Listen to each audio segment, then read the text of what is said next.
Aiziet. Nu kā ir, Jāni?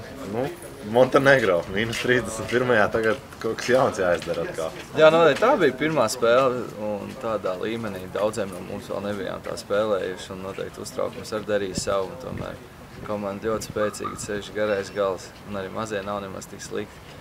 Bet nu jā, kā -30 sāpīgi bija, bet tas viss ir atstāts Melnkalnē, un tagad jau ir mūsu mājas spēles, mūsu priekšrocības nedaudz, tā ka būs jau labi. Pirmie kucēni noslīdzināt, kā Jā, saka. jā. Bet, nu, esat atraduši uz spēli uzbrukumā. Pēdējās divās spēlēs mums kaut kas ir aizsardzībā, gan bija tā kā pa viņiem, bet, kā jau treneris teica, no aizsardzības jāsāk. Jā, viss tā ir, ka viss sākās no aizsardzības, arī uzbrukums aiziet, bet tomēr pēdējās spēles cerams, ka ir uzlabojusies arī aizsardzība, ne tikai uzbrukums, un ka šodien jau mēs parādīsim daudz labāk spēlē aizsardzību. Kā pašam pirmās spēles bija jāvalk viss gan rīzē tā. Nu, tik tagad traki, ir čaļiem ir atvērties daudziem vaļā, kad ir pārgājis tas sākuma stresiņš. Jau kāds ir, jā, kas pavalk, tad redz, ka viss var spēlēt, un tad viss saņemās, tad jau paliek labāk uzreiz. Ko pats no sevis sagaida šajā spēlē? Pēc iespējas labāk spēle, protams. Kā ir ar Kuku?